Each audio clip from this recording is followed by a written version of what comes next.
जी नमस्कार दोस्तों, मैं एडवोकेट विजय कुमार राय आपका अपने यूट्यूब चैनल के माध्यम से हार्दिक स्वागत व अभिनंदन करता हूं। मैं रोजाना की भांति आपके समक्ष law legal justice legal awareness के तहत नए नए कानूनी विषयों पर परिचर्चा करने के लिए तत्पर और तैयार रहता हूं। आज का जो विषय हमारा आपके समक्ष है बड़ा ही महत्वपूर्ण, बड़ा ही इम्पॉर्टेंट विषय है, जिसमें यह कहा गया है कि पत्नी को मिले नए अधिकार नए कानून के तहत। इसी पर परिचर्चा मेरी आज आपके समक्ष। तो जैसा कि हम लोग जानते हैं कि मैट्रिमोनियल डिस्प्यूट होने पर कोई पत्नी और पति क्या क्या एक्शन रिएक्शन कर सकते हैं। अब मैट्रिमोनियल डिस्प्यूट होने पर मान लीजिए आप पति हैं, आपने अपनी तरफ से जो है उसमें किया डिस्प्यूट, माननीय न्यायालय में मुकदमा चल रहा, तो आपके द्वारा जैसे पति द्वारा क्या क्या किया जा सकता है और पत्नी द्वारा क्या क्या किया जा सकता है। और जो हमारा आज का टॉपिक था कि नहीं, पत्नी को क्या क्या मिले हैं अधिकार नए कानून के तहत, तो इसी पर परिचर्चा आज मेरी आपके समक्ष है। तो जैसा कि हम लोग जानते हैं कि पत्नी के पास 498A जो पुरानी व्यवस्था के तहत मुकदमा दर्ज करने का एक व्यवस्था था, उस पर वो करती थी।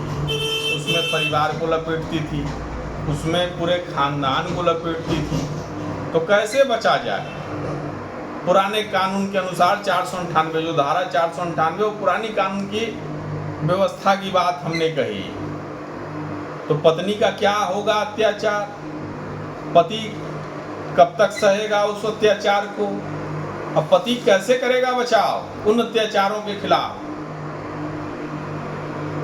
तो पहले तो ये समझ लीजिए कि पुराने कानून बदल गए। अब पुराने कानून को बदलने की व्यवस्था में 1 जुलाई 2024 से ये सारी चीज़ें हो गई, वही वर्तमान लागू हैं। हालांकि पुराना कानून और नया कानून में बहुत ज़्यादा डिफरेंस नहीं है, 20% संशोधन है। अब एक चीज़ और आपसे कहना चाहता हूँ कि जो 498 यानी पुराने कानून की व्यवस्था के अनुसार जो 498 की बात मैं कर रहा हूं, उसमें 90% केसेस फर्जी हैं, मात्र 10% केसों में सच्चाई है। तो जो 90% केसेस फर्जी हैं उसमें तमाम चीजें हैं, तमाम व्यवस्थाओं के तहत भाई उसको लड़िएगा तभी ना सिद्ध कर पाइएगा कि नहीं वो क्या है क्या नहीं है। और यदि आप पति हैं तो वर्तमान नए कानून के अनुसार धारा 85 और धारा 86 BNS को जरूर ध्यान में रखिएगा। ये नई धारा है, जो पुराने सेक्शन की बात मैंने आपसे कही 498, तो उसी के बाबत धारा 85 धारा 86 BNS ये ध्यान में रखिएगा। इसी के व्यवस्था में नया FIR दर्ज होगी, नई जांच होगी, नया चार्जशीट लागू होगा, नए सम्मन की व्यवस्था में आप आइएगा और सम्मन की व्यवस्था में काउंटर करिएगा, काउंटर करने की व्यवस्था में फिर बेल कराइएगा। यही आपको समझना है। और एक बात और कि जैसे आप शादीशुदा हैं, पत्नी आपको तमाम झोलम झोल व्यवस्था में लेके चली गई, उस झोलम झोल व्यवस्था के तहत पत्नी ये कहे कि हमारे साथ मारपीट हुई, तो पुराने सेक्शन का धारा एक था 323, जो वर्तमान BNS की धारा हो गई 112। तो साहब 112 भी बड़ा ध्यान से देखिएगा।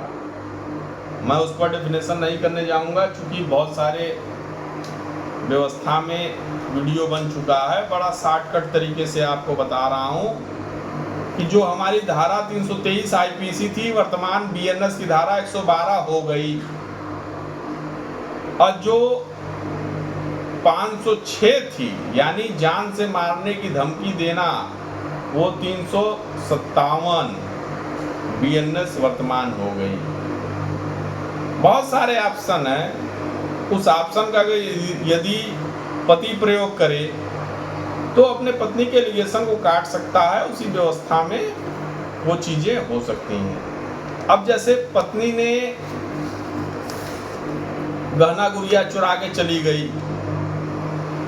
रुपया पैसा चुरा के चली गई, तो हमारे पुराने आईपीसी की धारा थी 406, अब वर्तमान धारा हो गई 316 बीएनएस भारतीय न्याय संहिता।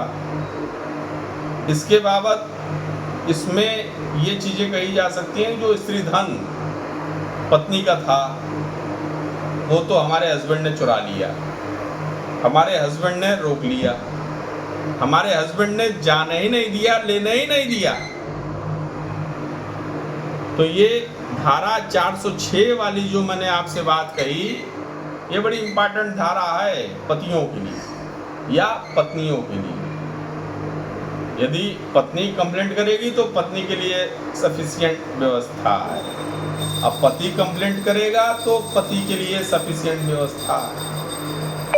और आपको एक चीज और बता दूं कि जैसा कि मैंने शुरू में ही कहा था कि 498A यानी हमारी जो पुरानी धारा थी 498 यानी दहेज उत्पीड़न की, तो इस व्यवस्था में पत्नियां इसका दुरुपयोग कर रही और 100 में 90% पत्नियां इसका दुरुपयोग कर रही, 10% मात्र केस जेन्युइन है। उसी 10% की व्यवस्था में न्यायालय काम कर रहा, हालांकि एक्सेप्टेंस है, क्योंकि जो आप लिख पढ़ के चले आइएगा उसी पर कोर्ट को व्यू करना है। तो बात की बात हो गई।